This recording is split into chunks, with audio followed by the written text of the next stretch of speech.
Hi, babies. Welcome to Roses and Concrete, the podcast where we uncover beauty and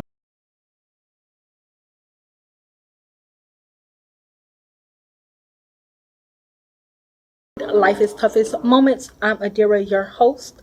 I'm here to guide you through finding hope, growth, and purpose, even in the most challenging situations. Together, we'll explore stories, lessons, and situations and inspirations to help you bloom where you are planted. Let's find the roses in the concrete. You guys, I meant to say in life situation, y'all. I'm sorry. But y'all, we are still going strong. It is now 12:36. It's the next day, December 30th, but it's at night. But you guys, today's topic is grief, but grief is a portal. We're going to talk about grief in the aspect of it being a gateway to your next season. And I just want to give a quick disclaimer. I apologize to anybody out there that has lost anyone and is currently dealing with grief. I am so sorry to hear that. I am so sorry for your loss. And I just want you to know that it does get better. It does get better. It does get easier. Just give it some time. Now, I want to talk about, and I'm also providing visuals for this one. You guys, I've lost so many people, you guys. And each death brought out a different version of me. Each death, I learned something new. Each death led me to something new. I became someone new with each death. I mean, it's just a lot. But I want to talk about a specific death. This specific death was indeed a portal. It was indeed a gateway. So let me pull up the pictures, you guys. Okay, so this person, hope you guys can see, this was my mom, my second mom. She wasn't my given mom, but she was my chosen mom. And she was the best mom that I could ask for. Like, she was a mom to me when my mother wasn't a mother to me. So shout out to her. Her family welcomed me with open arms, and I will forever love them. I will forever have a special soft spot in my heart for them. Y'all, when she passed, I went through it. You guys. Like, I did. I went through it bad. Like, I remember feeling like, how come it's sunny outside, but I don't feel it? Like, I feel like there's just this cloud over me. Like, there's just this cloud hovering over me non-stop.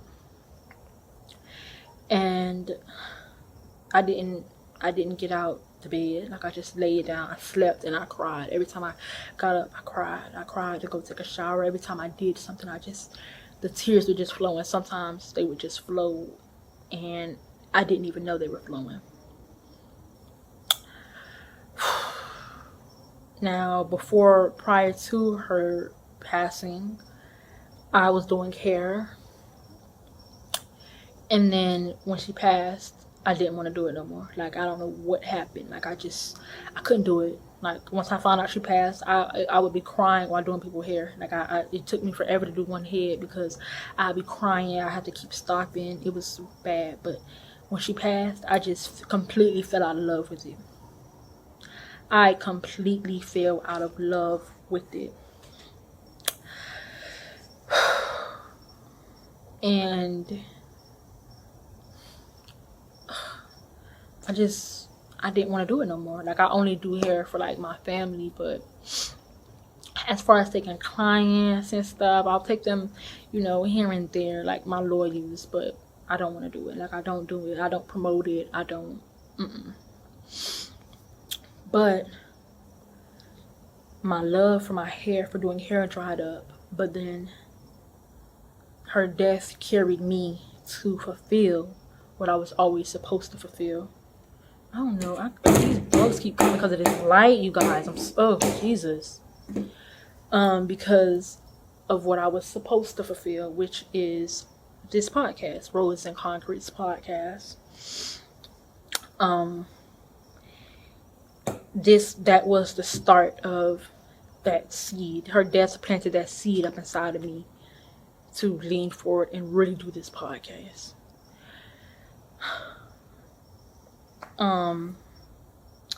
It brought me, in the beginning, it pushed me away from God. Like, I stopped praying, stopped talking to him, I stopped reading my Bible. But all while that was happening, seeds were being planted slowly but surely. And then soon these seeds would bloom, and I would act on these seeds. And I'm gonna give y'all a video of how this podcast came about, y'all. I'm going to give y'all a video on how this podcast came about.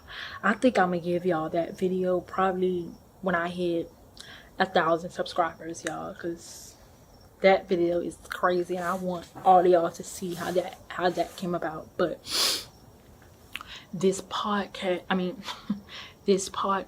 really became something. It became my focus. And then I also, a lot of times when we think of death, we often picture it something final, an end that we fear to resist. But what if death was never meant to be the end? In nature, every season of death is like autumn falling leaves, prepares the ground for new life in spring. The same is true for us. And now, when we spoke about John 12:24, that verse reminds us that death isn't destruction. It's transformation. It's the process that God uses to bring forth something greater. I want you guys to think about a time in your life where something ended, whether it be a relationship, whether you had a loss, whether it be a job. Let me know what came after that ending. Because a lot of times when God closes one door, he opens an even greater door. We cling to what is comfortable for us because the comfortability, the fact that we can predict its patterns or what's going to happen next, we cling to that because it brings us comfort, because we can predict what's going to happen next. But sometimes it takes the death of that comfort zone for you to grow. That death of that comfort zone is that catalyst for you. And when I say the death of that lady struck me so freaking bad, because out of all the times that I've ever felt lonely, out of all the times that I've been struggling with feeling lonely for a long time, but out of all the times I've ever felt lonely, it's like almost her death confirmed how lonely I was. Because in my troop, she was the last one that I had that I felt that genuinely cared about me, that made me feel seen, that made me feel heard, that welcomed me with open arms, that when I came to her house, I didn't feel like a stranger in her house. I felt like that was my home. Like I was comfortable, I was myself. And there's not too many places where you can let your guard down and just genuinely be yourself. And with her, I was indeed myself, you guys.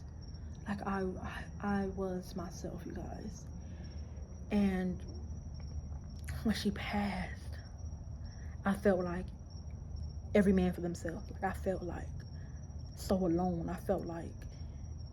It just felt like my world had ended, and I was so angry with God for that, because I'm like, God, how could you take her? I begged you, and just a month prior to that, I just lost my uncle. So these were back to back. I was like, God, I begged you not to take her. How could you take her? Why would you take her if you knew she was all I had? How could you do this to me? Once again, asking the wrong questions. But I was so blinded by my anger and my emotion that I couldn't see. And that death took me through some things. I shut down. Like I shut down completely. Like it would be times where I would just wake up and just sit there and cry. I started coping. I went back to my old coping ways. See, now the enemy tried to use that death for bad. He tried to use that death as a portal for me to sin, because I started to go back to my old coping ways. I started to lean on my own understanding, mind you, because I was not in contact with God. So I started to lean on my own understanding. I wasn't communicating. I was trying to numb it. I didn't want to feel anything. Like, I would smoke every single night. There was not a single night that I wasn't smoking. I had to get high in order for me to go to sleep. If I wasn't high, I couldn't go to sleep. If I wasn't high, I couldn't start my day. And as time began to pass, as the days began to pass, I started,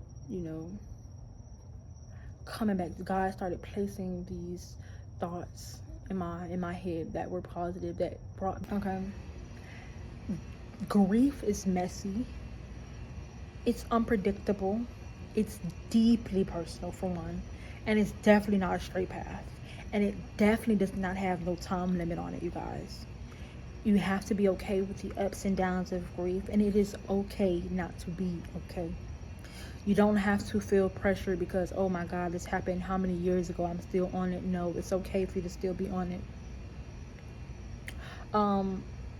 Grief, there's so many different stages. You have denial, you have anger, you have bargaining, you have depression, and then you have acceptance. And none of these stages are linear, boo. Okay? And even in the Bible, Jesus grieved. In John, let's go to John 11:35. It says, Jesus wept. This shows us that grief isn't a lack of faith. It's a natural response to loss. Y'all, these bugs keep coming because of this freaking light.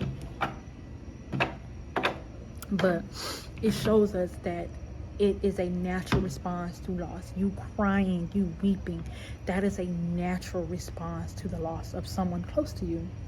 Oh my God, another one just came. Y'all, what are these bugs called? Light bugs? Like, what the heck? Okay. But you have to know that during these times, God is near. He will not leave nor forsake you. In Psalms 34:18, it says, the Lord is close to the brokenhearted and saves those who are crushed in spirit. When we are grieving, I want you to know that God is definitely near you. He's close to you.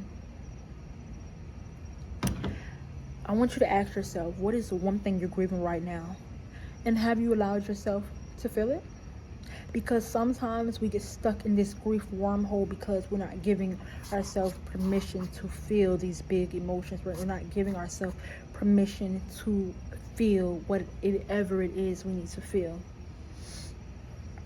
Grief does not go away, Bookie, just because you ignore it. Sorry to bust your bubble, but it doesn't. Healing starts with honesty, you guys. As I started to grieve, it's like I started to notice like small spark of inspiration. It was like almost as if God was saying, wait, this is not the end, but this is the beginning of something new. And I felt like I wanted to do something to at least honor her. Or, she was just such a big part of my life. I couldn't let her simply just die. Like, her name has to live on. And you guys will see in my new business venture, you'll see the ways that I would keep her name alive. But on here, you will see the ways that I would keep her name alive as well. Because that lady was something else. But I really feel like my new business adventure, you'll definitely see her personality in it. You would definitely get to know her more through that business venture. And it was just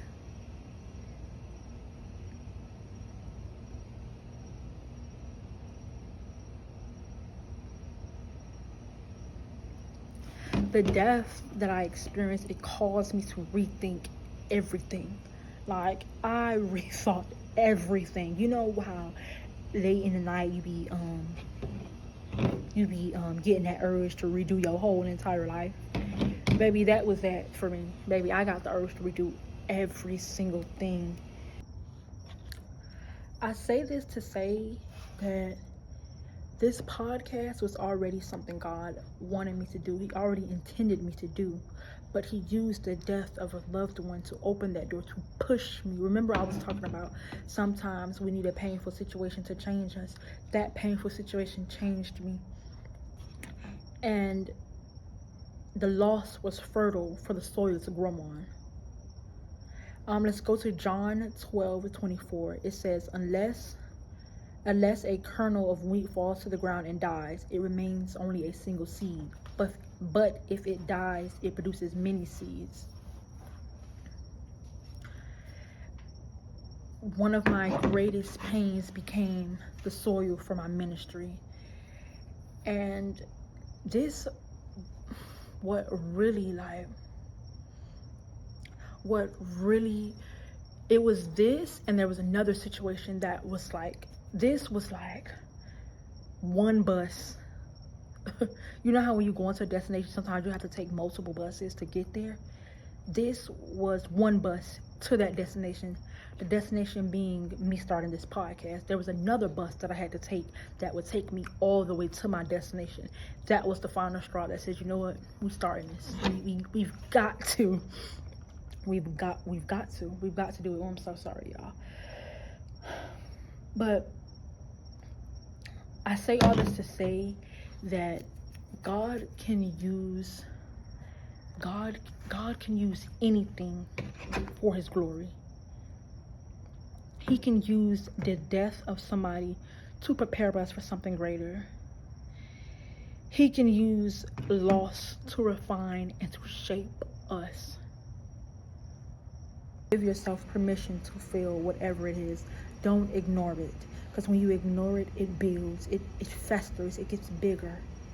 So give yourself, to all those who are grieving, give yourself permission to feel whatever it is you may need to feel.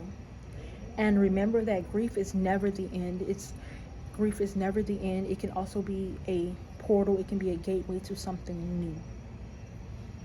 Thank you for tuning in. Thank you for listening to this video. I hope that this video helped. I hope this video gave you a new perspective. And make sure you like, comment, and share this video, because you never know who this video can be a blessing to. And if you're not already subscribed, please subscribe so you can join our family. Thank you. With that being said, your girl is clocking out.